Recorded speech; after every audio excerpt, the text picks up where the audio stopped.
You woke up at 3 a.m. tonight. You're sweating. Your heart is racing. You haven't seen a dream. You just remembered a book. Some books don't entertain you.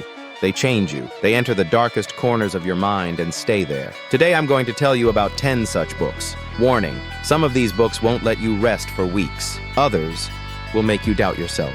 Ready? Then let's begin. 10th place. We Need to Talk About Kevin, Lionel Shriver. 2003. This book poses the most terrifying question. If you can't love your own child, what do you do? Eva is a mother. She has a son, Kevin. But Kevin isn't normal. It starts in infancy. He doesn't cry. He screams. His gaze pierces you.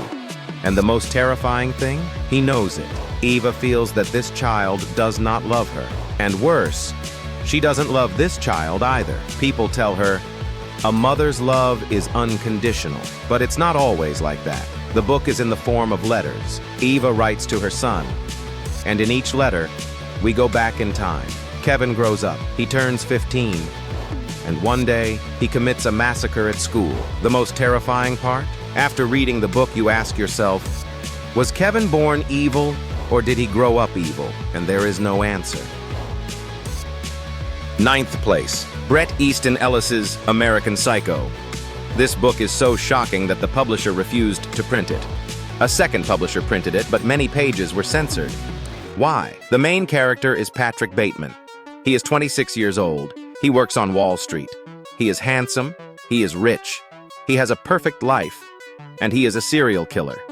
But the most terrifying part, he describes his murders in such a way that they seem perfectly normal. Morning, facial care, 12 steps.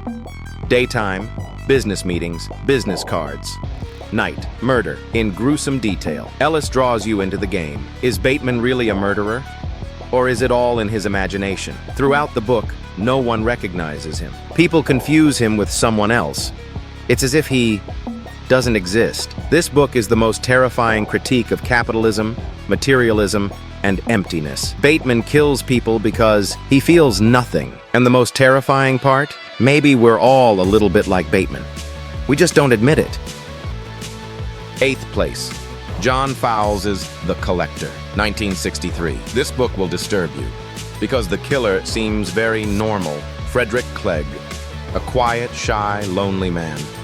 He collects butterflies. Then he wins the lottery. He wins big money. And what does he do? He buys a house. He renovates it. And he kidnaps a woman, Miranda, a beautiful, talented painter. Freddie is smitten with her. And now she is part of his collection. The horror of the book? It's written from two perspectives. First part, Freddie narrates. Very calm, very logical, as if it's normal. Second part, Miranda's secret diary. Panic, helplessness, hope. You see both sides, and that is terrifying. The end of the book, Miranda dies. And Freddie chooses a new specimen, because collectors are never satisfied.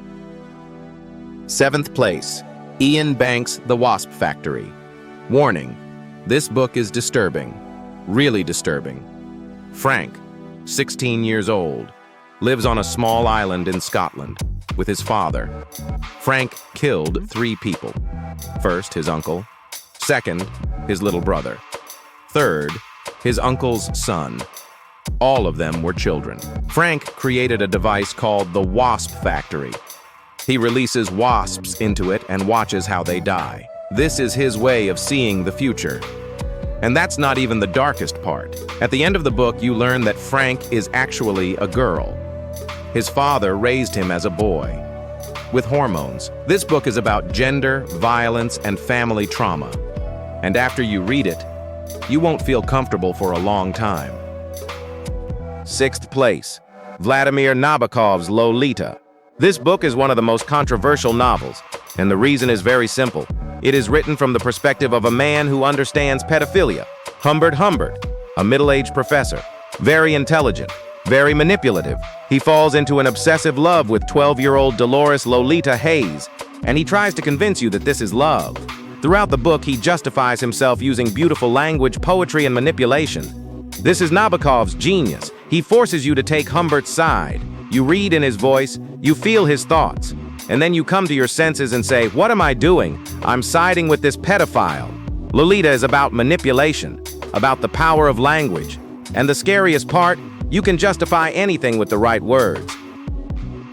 5th place, Truman Capote's In Cold Blood. This is not a novel, it is a true story. 1959, Kansas. The Clutter family. 4 people, murdered in their own home. There was no reason. 2 people, Perry Smith and Dick Hickok. Perry, romantic, refined, with the soul of a poet. Suffered terrible abuse as a child. Dick, cold, manipulative, sociopathic.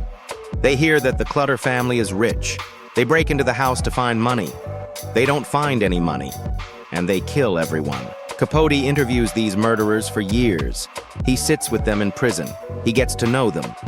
And he writes the book. But he doesn't portray the killers as either evil or good, just human. Because you realize that the killers aren't monsters, just broken people. And this could happen to anyone. This is the most frightening part. 4th place, Jack Ketchum's The Girl Next Door. I don't want to recommend this book, but it must be included because it is the most disturbing book. 1958. Indiana. Sylvia Likens, a 16-year-old girl. Her parents leave her with their relatives, a woman named Gertrude Banashevsky, and then hell begins. Gertrude tortures Sylvia, but not alone. She brings her own children, even neighborhood children. The abuse lasts 3 months. Sylvia dies. This is not a book. It is a document, proof of how dark humanity can be. Jack Ketchum wrote it as a novel, but every detail is real. After reading this book, I didn't feel normal for 2 weeks. 3rd place, Stephen King's The Shining. The movie is famous, but the book is 10 times scarier. Jack Torrance, writer, recovering alcoholic, needs a job. The Overlook Hotel, a secluded hotel in the mountains, is looking for a caretaker for the winter. Jack gets the job. He moves there with his wife Wendy and son Danny. Danny is different. He has a gift called The Shining. He sees the future. He talks to dead people. The hotel changes Jack. It drives him mad. But what about King's intention? You don't know. Is it the hotel that drives Jack mad? Or was Jack already mad? And the most frightening part?